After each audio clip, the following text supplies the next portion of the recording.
When she told me she used blackalicious lyrics to teach the concept of poetry to inner-city street kids, what I said was thank you.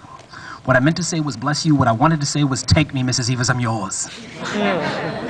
So when she asked me to teach a week-long writing workshop, it culminated in a poetry slam right there in her classroom on the 5th day, how could I say no?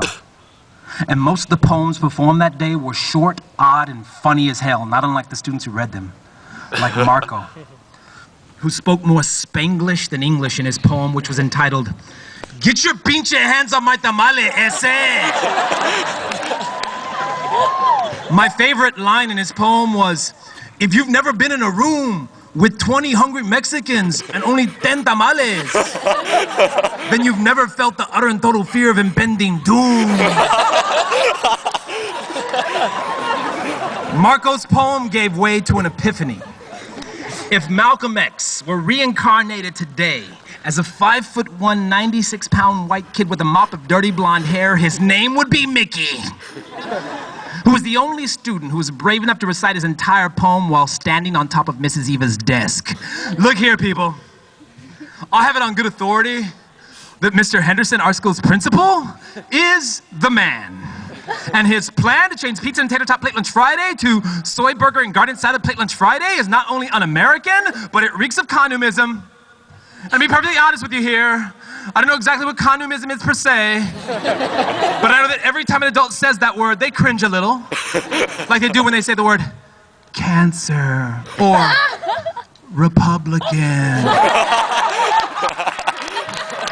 So when he accosted me in the hallways the other day and said, "Mickey, what do you think about soy burgers?" I replied, "I'm only 12. I don't know what soy is, but the one place it should not be is on my burger." They were instructed to read for no longer than 4 minutes. Mickey went on for 12 minutes and 43 seconds, including a 1-minute concluding call and response of, "When I say tater, you say tot. When I say soy, you say not." And despite the fact that he received a perfect score of 10 from all 5 judges, he was the only poet to receive a negative score due to a time penalty. And then that brings me to Emma, who never raised her voice above a whisper when she read her poem, "Beauty is a Crooked Smile." Bell's palsy crept into my life last year and took my mother's smile from me. This Rubenesque woman who's all I know of my family tree, so now her face is 1/2 red oak and 1/2 weeping willow. But I will gladly stand beside her because it's taken me this long to see that under her shade is the safest place for me to be. And everything that I know about poetry, I learned from my mother, like love is hands held between hospital bed rails. Beauty is a crooked smile. Faith is a late mortgage payment. Grace balances herself between my father's absence and my mother's struggles. And like all poets, if I wanted to, I could use words to disguise lies. But I know better than to lie to you. You can see right through me when I do. And the truth is, I love you. Not despite your crooked smile, but because of it. And in the end, when it was said and done, it didn't matter who lost or won, because this was about choice.